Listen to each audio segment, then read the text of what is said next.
জাপানের কোম্পানি আইএসপেস চাঁদে নামার প্রস্তুতিতে ধীর গতির যাত্রার পেছনের কারণ কি? জাপান ভিত্তিক মহাকাশ প্রযুক্তি প্রতিষ্ঠান আইএসপেসের চন্দ্রযান রেজিলিয়েন্স চাঁদের মাটিতে অবতরণ করতে চলেছে। বৃহস্পতিবার সন্ধ্যায় চাঁদের মারে ফ্রিগোরিস নামক অঞ্চলে এটি নামার কথা রয়েছে। রেজিলিয়েন্স প্রায় 5 মাস আগে ফ্লোরিডা থেকে একটি স্পেস এক্স রকেটের মাধ্যমে মহাকাশে যাত্রা শুরু করে। একই রকেটে যুক্তরাষ্ট্রভিত্তিক ফায়ারফ্লাই অ্যারোস্পেসের ব্লু গোস্ট নামের আরেকটি চন্দ্রযানও ছিল, যেটি ইতিমধ্যে মার্চ মাসে সফলভাবে চাঁদের মাটিতে নেমেছে। তবে আইএসপেস এই ধীর গতির যাত্রাকে তাদের জন্য একটি ইতিবাচক শিখন প্রক্রিয়া বলে মনে করছে।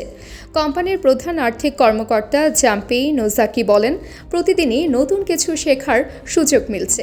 এটি আমাদের জন্য একটি গুরুত্বপূর্ণ প্রস্তুতির সময়। এই দীর্ঘ যাত্রার সময় টোকিওতে অবস্থিত আইএসপেসের মিশন কন্ট্রোল রুমে 3টি দল পালাক্রমে কাজ করছে, যা তাদের মহাকাশ যাত্রা পরিচালনায় ব্যাপক অভিজ্ঞতা দিয়েছে।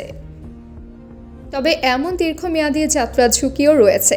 এর আগে 2023 সালের এপ্রিল মাসে আইএসপেসের প্রথম চন্দ্রযান 4.5 মাসের যাত্রার পর অবতরণের সময় বিধ্বস্ত হয়েছিল। রেজিলিয়েন্স এর বর্তমান মিশনের কিছু সুবিধা ও অসুবিধা রয়েছে। এটি লো এনার্জি ট্রান্সফার নামক এক ধীর গতির পথে চলছে, যেখানে চাঁদের অভিকর্ষ শক্তি ব্যবহার করে ধাপে ধাপে গন্তব্যে পৌঁছায়। এই পথে কম জ্বালানি ব্যবহার হয়, তবে সময় বেশি লাগে। বিপরীতে ফায়ারফ্লাইয়ের ব্লু গোস্ট বা ইন্টুইটিভ মেশিনের নভা সি ল্যান্ডার যেমন দ্রুত গতি সম্পন্ন ভারী ইঞ্জিন ব্যবহার করে সপ্তাহ খানেকেই চাঁদে পৌঁছেছে। রেজিলিয়েন্স অপেক্ষাকৃত হালকা এবং কম খরচের একটি যান। দীর্ঘ যাত্রার মধ্যে থাকা অবস্থায় এটি বিভিন্ন প্রযুক্তি ও সেন্সরের কার্যকারিতা যাচাইয়ের সুযোগ পেয়েছে।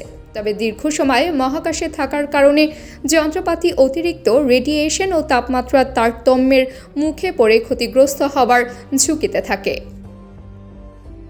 আইএসপেস জানিয়েছে তারা আগামী মিশনে লো এনার্জি ট্রান্সফার পদ্ধতি বাদ দেবে। পরবর্তী মিশন অ্যাপেক্স 1.0 যুক্তরাষ্ট্রের ড্র্যাপার কোম্পানির সঙ্গে যৌথভাবে পরিচালিত হবে এবং এটি নাসার আর্টেমিস কর্মসূচির অংশ হিসেবে একটি সরাসরি পথে চাঁদে পাঠানো হবে। রেজিলিয়েন্স চাঁদে 3টি বৈজ্ঞানিক পরীক্ষা বহন করছে: শৈবাল ভিত্তিক খাদ্য উৎপাদন, মহাকাশ রেডিয়েশন পরিমাপক এবং একটি পানির ইলেকট্রোলাইজার, যা চাঁদের পরিবেশে অক্সিজেন ও হাইড্রোজেন উৎপাদনের পরীক্ষা চালাবে। যদি সফলভাবে অবতরণ করে, তবে আইএসপেস হবে যুক্তরাষ্ট্রের বাইরের প্রথম বেসরকারি প্রতিষ্ঠান যারা চাঁদের মাটিতে একটি রোবোটিক যান সফলভাবে অবতরণ করিয়েছে।